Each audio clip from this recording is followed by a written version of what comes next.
Messieurs, dames, les modèles de langage ont-ils une limite? Alors bien évidemment, oui, ils ont une limite, autrement je ne serais pas là à vous parler ce soir, mais plus spécifiquement, ont-ils des limites qui rendent complexe leur conception ou alors leur utilisation? Notamment, je pense à une première limite qui est leur limitation de contexte. Ces modèles-là, lorsque vous leur parlez, vont avoir tendance à oublier ce que vous leur expliquez au fil des conversations, et ça peut vite être quelque chose de relativement embêtant. Moi, ce soir, je suis dans les grandes lignes là pour vous expliquer pourquoi ce phénomène arrive, et pourquoi ce phénomène qui est assez limitant pour les modèles de langage est en réalité le produit d'une décision de design qui est absolument essentielle à leur bon fonctionnement. Donc quand j'ai décidé de faire ce talk, je lisais Le Petit Prince de Saint-Exupéry, et plus particulièrement la scène dans Le Petit Prince où le Petit Prince croise un renard et décide de l'apprivoiser sur le champ. Et lorsqu'il discute avec le renard, qui, surpris par la barrière de communication entre lui et le Petit Prince, l'encourage à l'aborder en passant par la communication plutôt non verbale, parce qu'il considère que le langage est source de malentendus. Alors, pourquoi en fait? Qu'est-ce qui rend le langage si difficilement interprétable? Lorsqu'on creuse la question, on peut trouver deux facteurs principaux qui le rendent difficilement interprétable. Et maintenant, on va lire des phrases. Dans le dernier film de Christopher Nolan, Oppenheimer est incarné par Cillian Trou. Ce que vous voyez là, cette phrase à trous, c'est typiquement les tâches sur lesquelles les modèles de langage qu'on dit génératifs, comme ChatGPT par exemple, sont entraînés de manière à pouvoir développer leur capacité de transaction pour parler, quoi. Ces modèles-là, leur but en gros, quand ils sont entraînés, c'est de remplir les trous dans différentes phrases auxquelles on remet. Du coup, on va jouer à un jeu. Ce que je vais vous demander, c'est, parmi les 4 options que je vous montrer, de me dire selon vous laquelle est la plus probable pour remplir le trou. Est-ce qu'il s'agit de Kylian Murphy, Shelby, Mbappé ou Depardieu? Qui pense que c'est la réponse A? Levez la main. Réponse B. Réponse C. Du fouteux, je vous vois. Et réponse D. Bon, on a une question, de façon évidente, ici on est face à un déterministe, il s'agit bien de Cillian Murphy, c'est pas un autre acteur. Concrètement, il n'y a pas de bonne, il y a bien une bonne et des mauvaises réponses. Par contre, si je vous montre une autre phrase, comme par exemple, hier j'ai visité le musée Carnavalet et j'ai trouvé ça fascinant, ennuyeux, captivant ou fade, je pense qu'on pourra sonder la salle et je n'arriverai pas à vous mettre d'accord sur la nature de la bonne réponse. Et là, on en vient à notre premier problème, qui est le langage naturel, en fait, il n'est pas déterministe, on dit qu'il est probabiliste. Maintenant, prenons encore une autre phrase. Par exemple, la phrase « il a fait un dépôt ». Ok, un dépôt de quoi? Un dépôt bancaire? Un dépôt de peinture? A-t-il déposé mamie au club de bridge? On ne sait pas. Tout ce qu'on sait, c'est qu'il a fait un dépôt et qu'il nous manque un certain contexte pour comprendre l'information. Donc on en arrive à notre deuxième difficulté, qui est que la contextualité du langage naturel, elle est complexe. Alors maintenant qu'on sait ça et qu'on sait concrètement comment traiter le langage, quel genre d'architecture est-ce qu'il faut qu'on utilise et qu'on déploie pour réussir à extraire les informations dont on aura besoin pour faire comprendre le langage à un ordinateur? Donc concrètement, ces choses-là, comment est-ce qu'on arrive intelligemment à les mettre en chiffres? Il se trouve que les architectures pour faire ça, on en a depuis pas assez longtemps, et notamment on a traité les séquences pendant très longtemps avec des modèles qu'on appelle des réseaux de neurones récurrents, ou des RNN. Ils marchent de la manière suivante, si on leur donne une séquence d'éléments, disons x1 à xn, il va les traiter les uns après les autres. Il va commencer par le premier, faire des opérations sur le premier, qui seront utilisées pour traiter le deuxième, qui seront utilisées pour traiter le troisième, et ainsi de suite, jusqu'à ce qu'on obtienne une information utilisable en sortie que j'ai entourée en rouge en haut. On peut un peu voir ça comme une vague qui va progressivement balayer l'information le long du réseau de neurones, de manière à pouvoir avoir une information qui est ensuite exploitable. Le problème, c'est que c'est des architectures qui ont pas mal de défauts et qu'on n'utilise pas pour modéliser le langage à cause de soucis suivants. Notamment, on dit que c'est des architectures qui sont non parallélisables. Comme je vous l'ai dit, on a besoin de traiter tous les éléments précédents pour pouvoir traiter les éléments suivants. Et typiquement, si on veut entraîner une IA dans ces conditions, on se retrouve avec des temps d'entraînement qui sont extrêmement longs pour souvent des performances qui sont pas aussi bien qu'on aimerait qu'elles le soient. Et en parallèle de ça, lorsque les séquences deviennent très très longues, l'information elle a tendance à se perdre au fur et à mesure de la chaîne. Et nous, on ne veut pas ça. Donc, comment est-ce qu'on peut résoudre ce problème? De façon assez intéressante, ce problème, on peut le résoudre en se penchant sur la question de la traduction. Je vous ai mis deux mêmes phrases, une en anglais, une en français. Et tout de suite, ce qui semble assez apparent, c'est que l'ordre des mots n'est pas le même d'une langue à l'autre. Donc en 2017, des chercheurs de DeepMind se sont posé la question « Comment est-ce qu'on pourrait inventer un algorithme qui serait capable de mettre en relation contextuellement entre elles les mots de deux séquences ?» Et donc c'est de là que vient le fameux mécanisme d'attention, dont on entend parler si souvent, qui est la fondation des modèles transformers qu'on utilise autant aujourd'hui pour modéliser le langage. Et ce mécanisme, en fait, il est merveilleux parce qu'on se rend compte qu'il est la solution à tous les problèmes que je viens d'énoncer. D'une part, il marche de façon probabiliste, il permet de répondre à la question du contexte, Et en plus de ça, il permet de traiter toute la séquence d'un coup, de façon parallèle. Alors, il est où le problème en fait? Pourquoi est-ce que je suis en train de vous parler aujourd'hui? Le souci, c'est que cette efficacité, elle a un coût. Et ce coût, c'est la complexité de l'algorithme. Notamment, on dit qu'en mémoire, elle a une complexité qui est de l'ordre de grand taux d'AN carré. Ça veut dire que dès que je rajoute un élément à la séquence que je vais traiter, le nombre de valeurs qu'on va devoir stocker en mémoire va augmenter avec le carré de la longueur de la séquence. Donc pratiquement, ça veut dire quoi? Ça veut dire que dès qu'on travaille avec des longueurs de contexte qui sont relativement longues, on pleure des larmes de sang parce qu'on n'a pas suffisamment de RAM pour faire tourner ce genre de modèle. En plus de ça, je viens de vous parler comme si c'est une opération qu'on faisait qu'une seule fois. En réalité, ce n'est pas le cas. Cette opération d'attention qu'on effectue sur les séquences, on l'a fait autant de fois qu'on dit qu'il y a tête d'attention dans le modèle. C'est-à-dire, en fait, on n'a même pas seulement n carré valeur à stocker, mais avec un facteur linéaire par-dessus, devant en plus. Donc c'est des valeurs qui, lorsque les séquences deviennent grandes, montent assez vite. Pour vous le montrer, je vous ai fait un petit cas d'étude.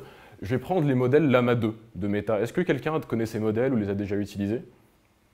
Voilà. Dans ce cas-là, je vais prendre le modèle Llama 2 de 70 milliards de paramètres qui a été entraîné pour traiter des séquences de 4096 éléments par séquence. Dans le monde de la NLP, on appelle ça des tokens, parce que ce n'est pas vraiment des mots, c'est plus des petits bouts de mots, en gros, qui sont entrecoupés et qu'on associe les uns après les autres. Donc pour une longueur de séquence de 4096 tokens, et 32 têtes d'attention, parce que le modèle a été architecturé comme ça, pour faire une inférence, pour traiter une phrase, on aurait besoin rien que de 2 gigas pour juste stocker les valeurs de la matrice d'attention qui va permettre de faire des calculs ensuite. Et ces 2 gigas-là, ils ne prennent même pas en compte le poids de base du modèle. Donc c'est juste énorme ici, mais personne, sur son ordinateur personnel, peut faire tourner ce genre de modèle sans qu'il soit compressé ou autre alternative. On va rejouer à qui veut gagner des millions. À votre avis, un modèle architecturé de cette manière-là, de combien d'espace est-ce qu'il aurait besoin pour mémoriser en attention entièrement Les Misérables de Victor Hugo? Alors j'ai fait le calcul, donc on va jouer. Est-ce qu'à votre avis c'est 50 gigas, 150 gigas, 500 gigas ou 74 Tera et demi? Qui pense que c'est la réponse D? Eh bien vous avez raison. C'est bien la réponse D. Pourquoi est-ce que je vous parle de ça ce soir? Jusqu'à récemment, le gros souci de recherche qu'on avait dans les modèles de langage, c'était le problème des hallucinations. C'est des modèles qui ont tendance à raconter un petit peu n'importe quoi et souvent sortir un petit peu des sentiers battus par rapport aux sujets qu'ils ne connaissent pas ou sur lesquels ils n'ont pas été assez entraînés. Depuis, on a inventé les RAG, desquels on parlera sûrement plus tard ce soir, et c'est un problème qu'on considère comme réglé. Aujourd'hui, selon moi, la prochaine continuité logique, ça serait de réussir à chacun pouvoir faire tourner son LLM localement sur son propre ordinateur personnel, sans avoir des compétences de dev qui sont trop poussées, trop avancées, et ni avoir du matériel qui coûte excessivement cher. Malheureusement, ce n'est pas encore possible parce que l'état de l'art n'a pas suffisamment avancé, mais en tant que développeur, si vous vous intéressez à la question, vous pouvez déjà explorer les choses suivantes. La première chose que vous pouvez explorer, c'est toutes les problématiques de compression des modèles. Notamment, par convention, on entraîne beaucoup des modèles avec des représentations en 32 bits, généralement pour les poids, et on se rend compte qu'on n'a pas du tout besoin d'autant de précision pour les rendre performants. Donc, par exemple, on peut transformer les poids sur des valeurs de 8 bits, et on se rend compte que les modèles en fait, marchent tout aussi bien, peut-être avec 1% de perte de performance. On a même réussi à montrer que sur des valeurs de poids qui vont de 1 à 2 bits, on arrive à avoir des performances qui sont super sympas. C'est ce qu'on appelle la quantization, en anglais, si vous en avez déjà entendu parler. Et au-delà de ça, on peut aussi s'intéresser à des nouvelles architectures des modèles de langage qui ne sont pas basés sur le transformer et le mécanisme d'attention, mais des architectures qui, a priori, aujourd'hui, essayent de réémuler un petit peu le côté récurrent que je vous ai montré plus tôt en le mélangeant à l'attention. Les 2 plus grands concurrents à ça de la dernière année, c'est RedNet de Microsoft Research et Mamba, a priori. Et c'est des modèles qui essayent de transformer cette complexité quadratique en complexité linéaire. Et la dernière solution, la solution la plus accessible aux néophytes. Merci. Merci pour la présentation. Moi, je n'ai pas trop utilisé, mais j'ai entendu pas mal parler de Ollama, qui permet de faire tourner pas mal de modèles de langage sur sa machine. Donc là, je comprends, c'est une fête de compression qui a été fait avant. On parle de faire ça. Est-ce que tu as des retours là-dessus de qu'est-ce qui est fait pour mettre ça en place et comment ça s'utilise plus ou moins facilement pour les utilisateurs? Déjà, c'est des modèles, même compressés, qui marchent extrêmement bien. Moi, par exemple, sur mon dernier projet, je travaillais sur l'élaboration d'un système qui pourrait écrire de façon entièrement automatique des livres de qualité presque littéraire. Et je le faisais tourner localement sur mon ordinateur, et je me suis vite rendu compte que je n'ai pas besoin d'avoir des modèles de pleine taille pour le faire marcher, mais que des modèles compressés en 4 bits, généralement, ça suffisait largement. Et c'est relativement accessible. Si tu es un développeur ou un ingénieur en IA, tu vas passer par des librairies comme Exclama, par exemple, pour le faire. Mais si tu veux toi-même utiliser un modèle comme ça, je peux te recommander d'utiliser LM Studio, par exemple. LM Studio, tout attaché. Ça va te permettre de télécharger des modèles qui sont compressés, du coup quantifiés, et directement les sortir et faire de l'inférence localement sur ton ordinateur sans avoir à passer par disons, un hébergement cloud. C'est très simple à utiliser. Quand tu dis les nouvelles méthodes, c'est des alternatives aux transformers, mais tu as aussi des alternatives à l'attention quadratique dans les transformers. C'est ça. Je sais pas si tu les as regardés, mais par exemple, j'ai pas en tête la méthode qu'ils utilisent, mais Claude, depuis le début, ils ont un contexte énorme. Ouais. Mistral aussi, ils ont leur. Ouais. Alors en effet, du coup, petite précision technique. Alors, je parlais du fait que le mécanisme d'attention met en relation les éléments d'une séquence avec tous les éléments de toute l'autre séquence. Sauf que comme on vient de le dire, quand les séquences deviennent trop longues, les valeurs explosent complètement. Donc ce que les modèles état de l'art font, c'est qu'ils ont ce qu'on appelle une attention glissante. En gros, progressivement, la fenêtre d'attention va glisser sur la séquence de manière à ne pas tout prendre en compte d'un coup. Et il y a aussi beaucoup de recherches qui a été faite dans le fait d'accélérer le mécanisme d'attention pour le rendre simplement plus rapide de manière à ce que ça tourne plus vite. Comme par exemple le papier Flash Attention qui est sorti en 2022, qui est super intéressant, que je vous recommande de lire si vous êtes ingénieur en IA. Voilà. Je vais essayer de formuler correctement la question.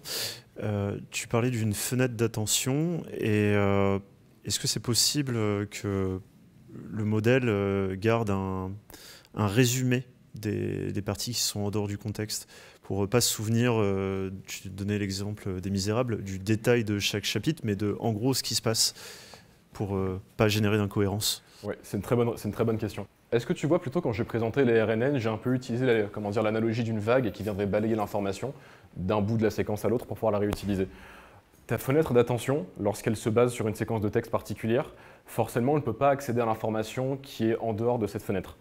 Par contre, imaginons que cette information elle a été générée, par exemple, tu es sur GPT-4 et tu veux générer un texte, tu peux t'imaginer que le texte qui a été généré 500 tokens plus loin est forcément fortement corrélé au texte qui était présent avant. Donc même si le modèle ne se souvient pas de ce qu'il y a avant, il y a forcément un lien de corrélation qui est assez important, qui fait que si, imaginons, tu écris une histoire, par exemple, un personnage s'appelle Paul, peut-être que le modèle ne se souviendra pas du fait que le perso s'appelle Paul au tout début quand tu définis le texte, mais le fait de répéter le nom fait que ça pourra revenir en contexte et le modèle, entre guillemets, n'oubliera pas de cette manière-là. Mais c'est plus, c'est pas une qualité architecturale, c'est plus un produit, on va dire, du mécanisme. Ma question, c'est par rapport à l'inférence. Alors, pour faire tourner un modèle, un LLM sur, on va dire, sa machine personnelle, sur une machine personnelle, on peut faire tourner un modèle à 7 milliards de paramètres facilement avec 16 gigas de RAM. Mais si on prend typiquement le cas de ChatGPT qui propose son interface à plusieurs millions d'utilisateurs, du coup, question bête, est-ce qu'il faudrait multiplier le nombre de puissances de calcul ou de stockage en mémoire nécessaire en fonction du nombre d'utilisateurs, ou il y a des astuces pour réduire le coût? Je pense typiquement à une application, notamment en santé par exemple, on manipule des données sensibles en entreprise. De combien de capacités de calcul on aura besoin pour faire tourner un LLM pour un large éventail d'utilisateurs? C'est une super question. Alors pour tous ceux que ça intéresse, je vais vous donner une petite thumb rule, comme disent les Anglais, pour déterminer la taille de RAM qu'il va vous falloir pour faire tourner un LLM. Très souvent, quand un LLM, très souvent d'ailleurs, presque tout le temps, dans le nom d'un LLM, son nombre de paramètres est précisé. Donc, par exemple, Llama 2, 70B, Mistral, 7B. Ce que vous faites, si vous voulez savoir la taille que le modèle va prendre sur votre disque et en RAM de façon non compressée, juste chargée sans inférence, vous multipliez ça par 2.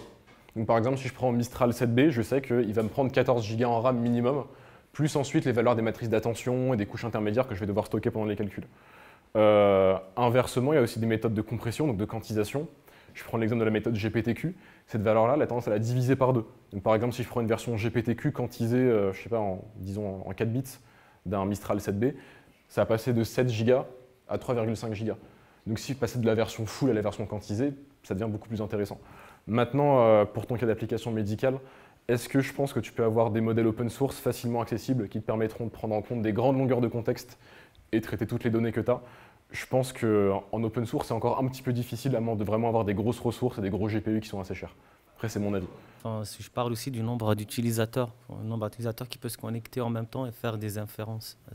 Dans ce cas, il Il faut plus de ressources, malheureusement. Il faut plus de ressources, et bah, du coup, ça appuie le point que c'est de développer, ça revient cher, malheureusement, et l'état de l'art de la recherche n'est pas encore assez développé pour permettre à tout le monde d'accéder à ça sans problème. Concrètement, est-ce que c'est vraiment si on a 100 utilisateurs, c'est fois 100 ou il y a des techniques pour réduire le... Comment scaler quand on a un nombre d'utilisateurs? Je ne saurais pas dire si c'est linéaire ou quadratique ou carré. Pour le coup, je ne saurais pas répondre à ta question là.